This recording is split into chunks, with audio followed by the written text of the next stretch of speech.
जानु तपाईहरु उता एरियामा जानु उता जानु यहाँ ग्रुपमा नबस्नु उता जानु यो त गाडी ब्याक जानुस् न uncle back जानुस्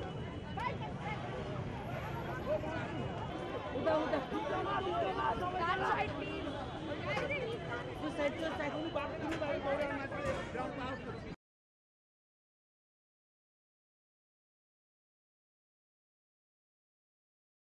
Secondary audio set were so badly damaged last time have been completely brought down by the many aftershocks that there have been since the 25th of April quake, or that they were so badly damaged that people weren't inside them, which could potentially limit the casualties this time. But there will be the risk of further avalanches and landslides in the mountainous.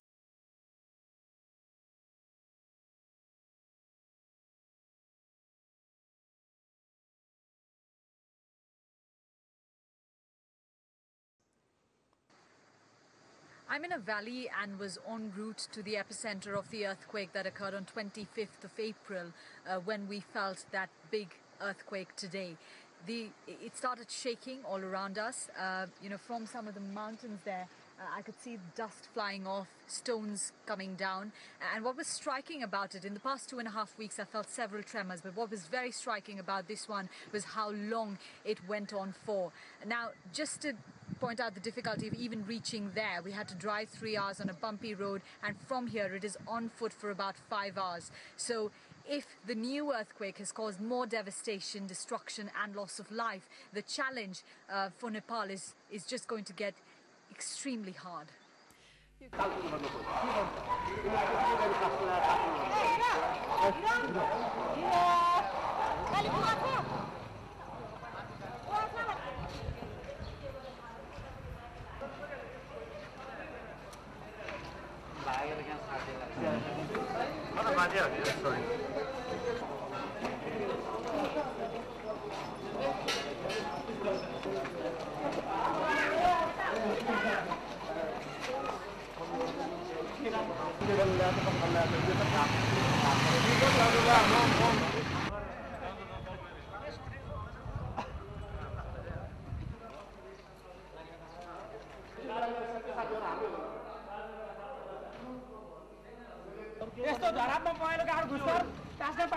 यो भत्किँदैन भनेर जनतालाई चाहिँ नि त्यसको म जिम्मेवार छु भनेर जबरजस्ती रूपमा प्राविधिकको चाहिँ नि त्यो उ नभइकन चाहिँ नि उहाँले चाहिँ नि यो जबरजस्ती मापदण्ड विपरीत चाहिँ नि सुकिदिएर यो पैसा खुवाएर चाहिँ नि यो टावर चाहिँ नि निर्माण गरेको हो। अब यो सानो पनि भुइँचालो र कुनै पनि बेला यो पानीको वर्षाको सिजन छ, यसले चाहिँ नि तपाईको चाहिँ नि के अरे यो भयो भने यसबाट चाहिँ नि अस्ति 12 गतेको भन्दा पनि ठुलो मानवीय क्षति र धनजनको क्षति हुन्छ। हामी त अब भित्र बस्नै सक्दैनौँ, माथि केही गर्न काम गर्न जानु भनेर माथि उक्लिन भरेमा उक्लिन लाग्यो भने त्यो एकदमै प्रयोग भएको देख्छु हैन। अनि हातखुट्टा लगलग काम छ, तीनटा काम गर्नु गयो भने एउटा काम पनि सम्झिदैन। शहरी विकासको चाहिँ नि अथेन्टिक मान्छेहरू आएर उहाँले सबै स्ट्रक्चर सबै हेर्नुभयो, स्ट्रक्चरमा चाहिँ ठिक छ भन्ने कुरा आयो। खालि वालहरू मात्र अलिकति आएको छ, त्यो चाहिँ रिपेयर गर्नुपर्छ भन्ने कुरा आयो।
भूकम्पको धक्कापछि मानिसहरू खुला ठाउँमा निस्किरहेका छन्। हामीले देखिरहेका छौँ कि सवारी साधनहरू पनि प्रभावित भएका छन् कतिपय ठाउँमा।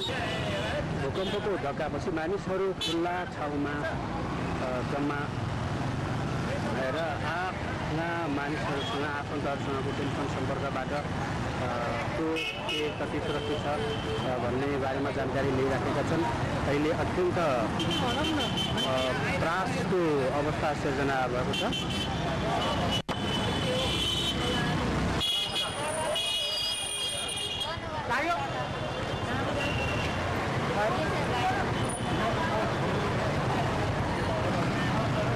भूकम्पको धक्कापछि मानिसहरू खाली ठाउँ र बाटोमा जम्मा भएका छन्। यतिखेर सुरक्षित स्थानको खोजीमा छन् र आफन्तहरूसँगको सम्पर्कको प्रयास गरिरहेको देख्छौँ हामी।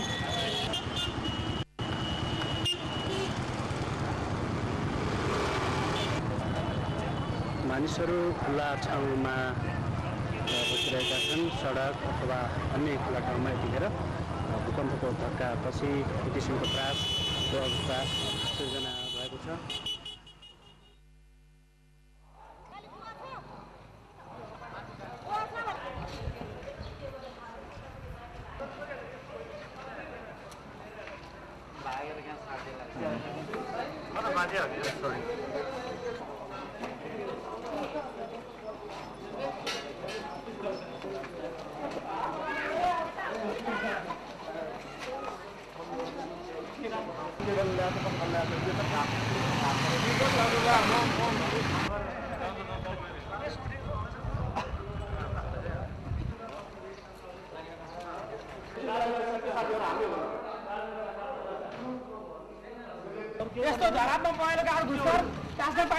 यो भत्किँदैन भनेर जनतालाई चाहिँ नि त्यसको म जिम्मेवार छु भनेर जबरजस्ती रूपमा प्राविधिकको चाहिँ नि त्यो ऊ नभइकन चाहिँ नि उहाँले चाहिँ नि यो जबरजस्ती मापदण्ड विपरीत चाहिँ नि सुकिदिएर यो पैसा खुवाएर चाहिँ नि यो टावर चाहिँ नि निर्माण गरेको हो। अब यो सानो पनि भुइँचालो र कुनै पनि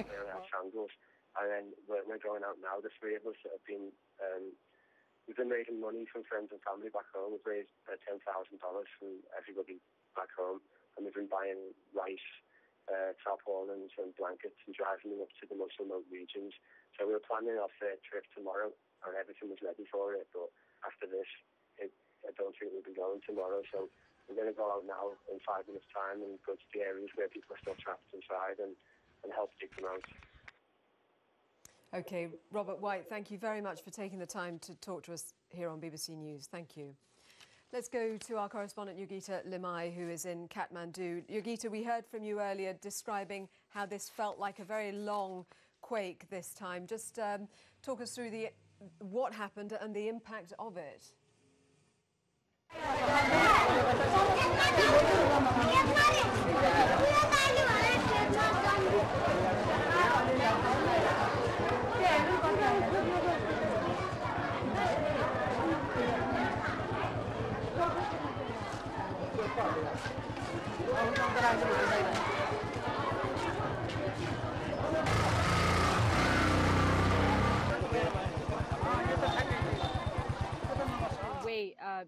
As far as Kathmandu is concerned, we're actually further away from the epicenter of today's earthquake. But even here, we could feel it for a very long time. We could see that reaction on the mountains. So it's really hard to imagine what could have happened in the areas just adjoining the epicenter. We still don't have any exact information of what's happened, what destruction there is. There have been reports of loss of life, the report that buildings have collapsed in the capital Kathmandu, as well as a district north of Kathmandu called Sindhupal Chowk, which was also affected in the first earthquake. But of course, the Nepalese government authorities, already stretched by the aftermath of the previous earthquake, still trying to collate all that information and then feed it out. And because of the previous earthquake, people will have been very wary and concerned about aftershocks, and there have been many, but this has been the biggest one. How are people reacting? Well, I'm actually in a village which was affected by the first earthquake. Behind me, actually, if you can see that house there, that's something that was destroyed by the earthquake on the 25th of April. Now here, people, because they don't have an option, have been living under tarpaulin sheets in makeshift tents. But even here, when they felt that long earthquake today, a woman here told me that the entire village actually ran out, and this is the sense of panic we've seen for the last 2.5 weeks. We felt tremors almost every day, and of course it wasn't just that big earthquake today. After that as well, we felt aftershocks. So I can just imagine how terrified people must be, especially if they were indoors when it happened. Yogita, thank you very much. Well, we'll keep you updated, of course, on the latest on the Nepal quake, and there's plenty of coverage on the BBC News website, including the live page with all the very latest developments coming